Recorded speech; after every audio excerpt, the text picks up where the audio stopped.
A Little Tea for Two. Bonus chapter in the Mist Riders series. Written by Stella Fitzsimons. Note: this is chapter 23 in Winter, retold from Winter's point of view, plus a brand new scene.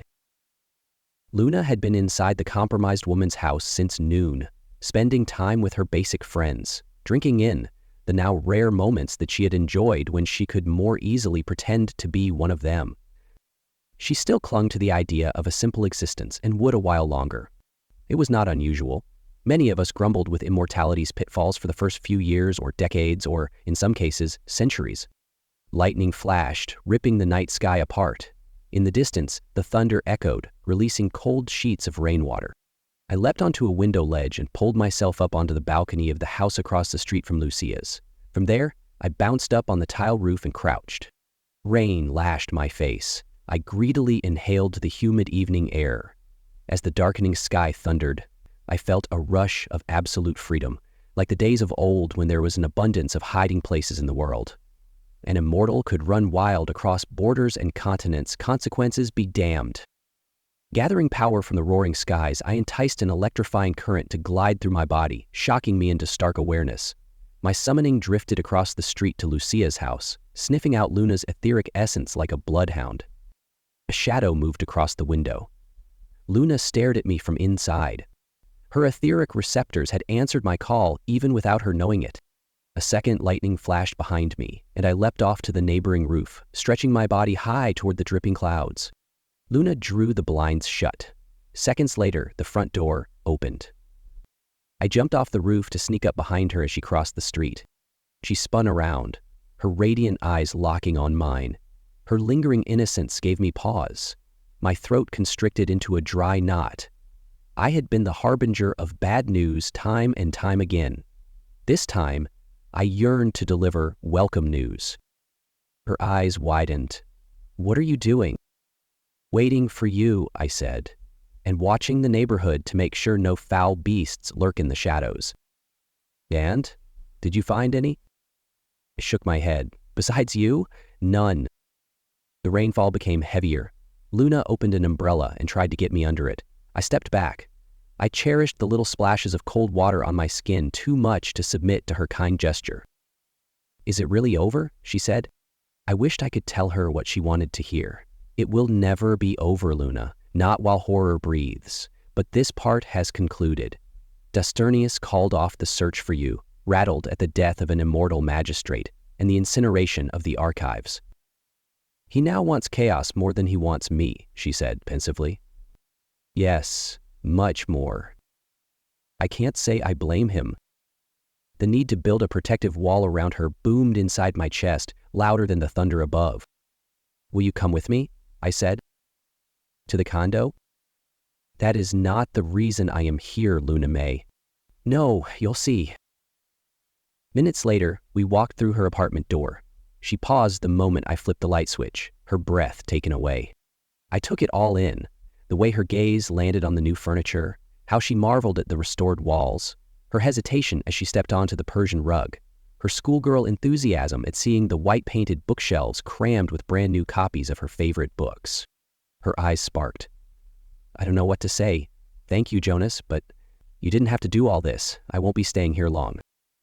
"The least I could do," I said, "and maybe you'll reconsider leaving. In any case, I paid your lease up front for a year. This place will be waiting for your return even if you go."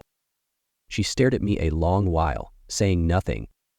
"You're mad at me," I said. "You think I overstepped." "No, I just don't know what to make of you." "That's okay. I don't know what to make of me either." She walked to the pantry and checked out the newly stocked dry goods. "Would you like some tea?" she said. "Yeah, that sounds good." Despite everything, all the secrets and all the confusion I had caused, Luna didn't want to gouge my eyes out, it seemed. Or maybe she had plans to poison that tea. It wouldn't kill me, but it would cause a little suffering. "By the way, I told the police I'd asked you to keep an eye on my apartment," she said. "You're off the suspect list." "That's good to know." "Maybe no poison then." She handed me a cup and plopped down next to me on the couch. "Merci, Sophie," I said. "This is so civilized," she said as we were about to have tea for two. "You don't think me capable of civility," I said, arching an eyebrow. You can be a total brute at times. Granted, it was well-deserved. Dmitri, I said, becoming somber. I lost my temper after that. I'm truly sorry. None of that was your fault. She nodded. It was clear she didn't want to think of the events at the sacred vault. However, there was one thing that couldn't be avoided. I set the cup down and gazed into her eyes. Luna, I can agree that chaos came through for us. You must never forget that he can turn on you faster than you can spell boo. His agenda, if he even knows it, is so convoluted, so misguided and self-centered that you could never even hope to guess, and if you did, it would change the very next day. Trust me, I learned the hard way. He was your friend. I rubbed my chin, trying to decide how much I should reveal. I was his mentor. She said nothing, but I sensed her growing disbelief at my words. At the Umbra Order, after he escaped horror, I continued, I helped him become a shadow warrior. In part, I am responsible for what he's become. The student spurns the teacher?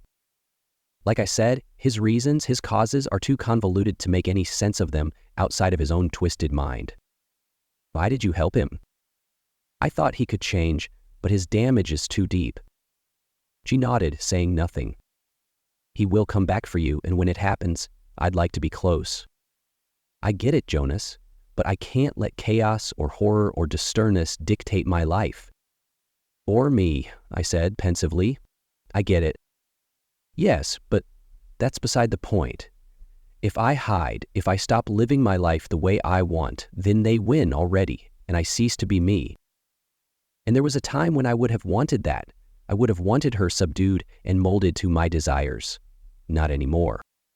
I'm going to tell you a final thing and then go. I see the unconquerable spirit in you, and I respect it. Despite my brusque manner, I would not bother if I did not think you worth the trouble. I got up and glanced about the room. You have terrible taste in furniture, I said to lighten the mood. I hope you enjoy the new decor. Jonas, stay. Did I hear that right? Are you sure? Her eyes glimmered. No, I'm not. The thought of being forgiven exhilarated me. I reached down to stroke her cheek, my fingers sliding into her hair, pulling her head back to expose her delicate neck. I'm not a gentle man, I said, more to myself than to her. This was all kinds of wrong. Of that, I'm sure, she said. I locked my fingers with hers and pulled her to her feet. Our eyes met, and then I kissed her greedily, parting her lips with my tongue to get a taste of her. She threw her arms around my neck. I half lost my mind. I placed my hands under her butt cheeks and lifted her up, pressing her against my chest. Wrong move. I had passed the point of no return. An urgency rose inside me, raw and ravenous. I wanted to quench the desire I had for her, but the more she gave, the thirstier I became. She pushed against my chest with her whole body and wrapped herself around me, driving me to bliss and madness. My exquisite witch shoved away from me and then pulled me close again, before repeating the uncertain dance a second time. You're nuts, I said. I like it. Winter, she called out my name, breathless. I growled under my breath.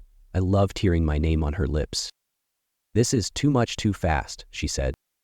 I held onto her for a moment, then released her unwillingly. Did I do something wrong? She shook her head. It's all too much, you know? Yes, I knew. This desperate need for contact, the need to keep her close and make sure she's mine. It was almost devotional.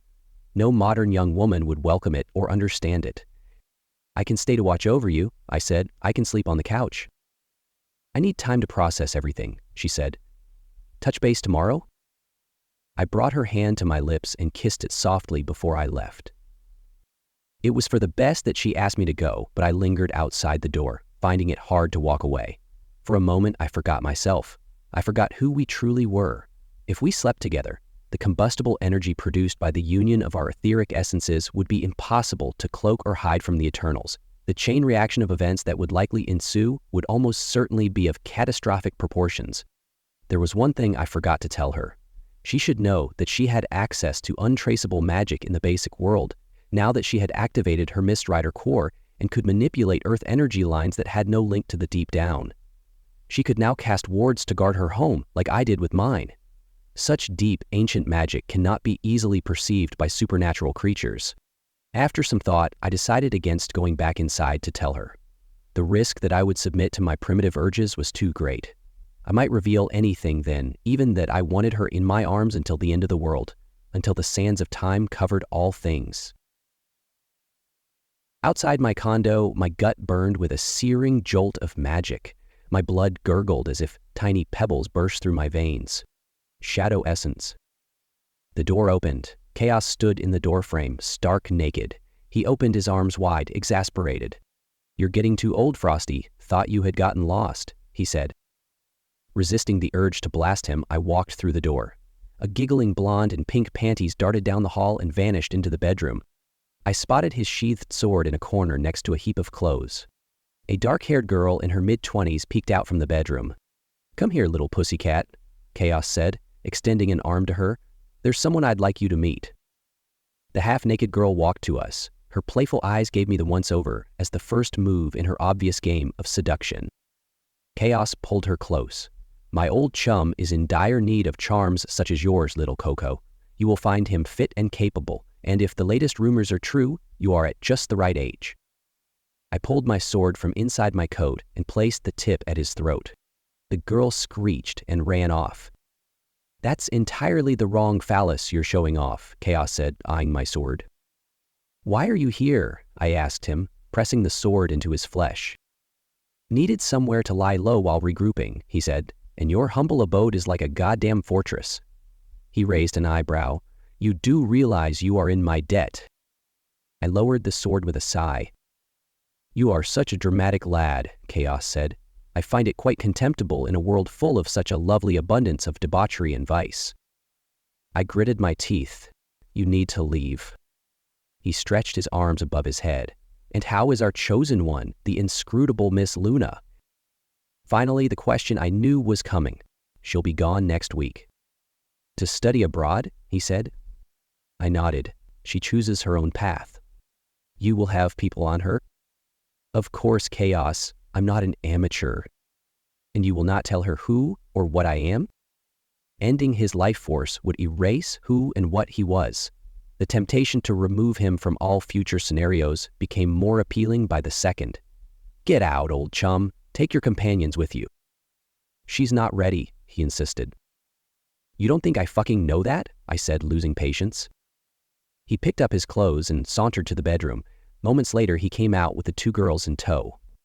When he had them out the door, he walked back to me, his eyes blistered with brutality. "If you breathe a single word to her, I'll be all on your ass like a bloody gadfly. My goodwill has limits." "She's very intuitive. Sooner or later, she'll figure it out herself." "Maybe, but she won't hear it from you. It's my truth, brother." "I'll not lie to her if she comes to me with questions. Not again." "Oh yes, you fucking will, Chief Magistrate. And if you think you'll be allowed to play house with her, think again, boyo." It was hard to keep the rage off my face, hard to subdue my darkest magic before it imploded. "I want what's best for her." "Good, then we're simpatico, because we can agree that you, my friend, are the worst thing that could ever happen to her." He closed the door quietly behind him, my wards bending to his will like soft reeds. A somber mood overtook me as his invasive aura finally dissipated. What if the madman was right? What if I was potentially the worst thing that ever happened to the pure-hearted girl who deserved none of this burden, who I watched grow up, the reluctant yet courageous Mist Rider I had vowed to protect with my own life? What if I was the shadow Luna May had to escape? Thank you for listening to A Little Tea for Two.